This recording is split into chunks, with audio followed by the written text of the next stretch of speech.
I think looking at the whole situation of the CBC classroom preparedness, it is something that we have delivered because at 95–96% are well sat down. But you can't deliver half a child, you deliver a whole child. And all the children in this country are whole, complete, blessed human beings. So we must ensure as a government, that even though we are living, we want to ensure that every child in this country has exactly the same rights, and that's why we are focusing on the counties that are still behind. Apart from Kericho, we have Bungoma, where Dr. Julius joined as we speak. It's also there today. We will proceed to Elgeyo Marakwet. Later on, I may proceed to Kwale, time allowing, before Monday.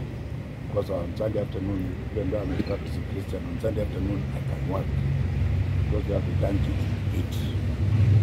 In terms of having our children at school, I want to thank the great majority of principals who have kept children at school.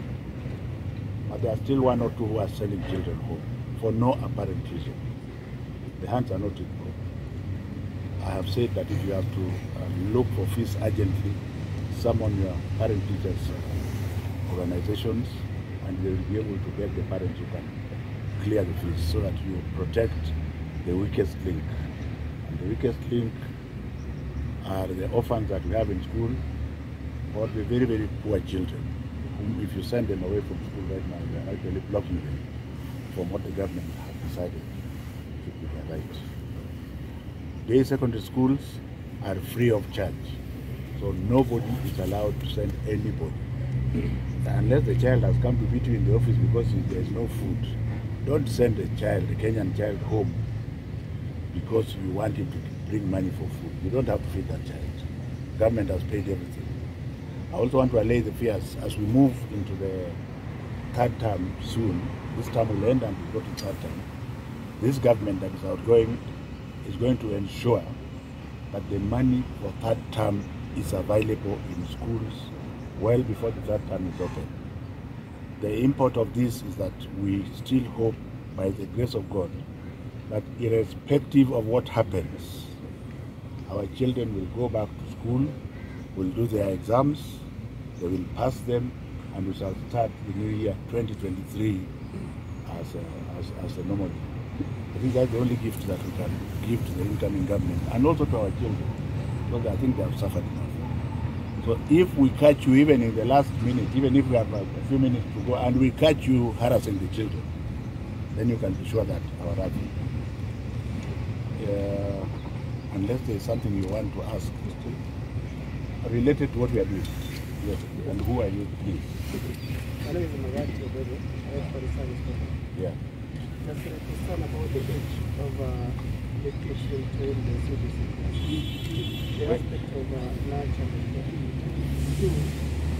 ngoja kwanza mimi that one that's taken over about the age of the children. I get very embarrassed because I believe that the media people are some of the most intelligent people in this country.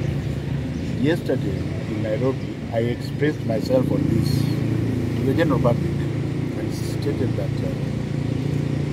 I have been involved with our exam processes for the last 7 years directly, and I've been presenting results to His Excellency the President for the last 7 years. And I gave examples that even in the last exam we had more than 30,000 children who are below age, which is 12 years and below.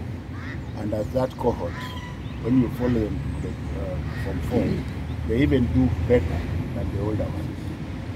So I said, you are creating something out of nothing. But for those parents who want to continue giving their children breast milk, it is also all right, it is allowed.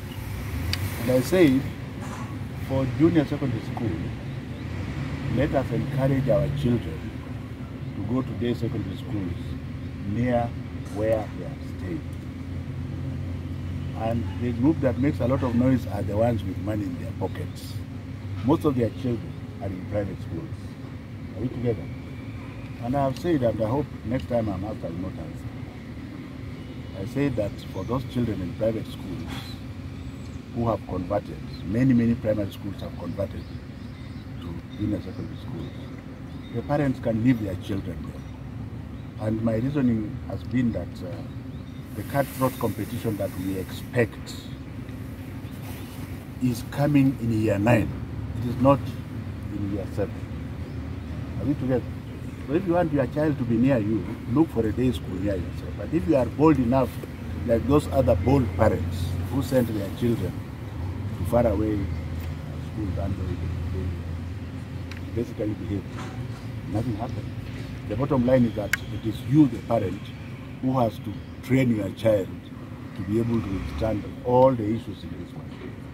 If you are a remote parent, then I can't help you.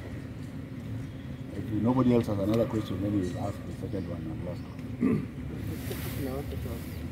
I was looking for this question.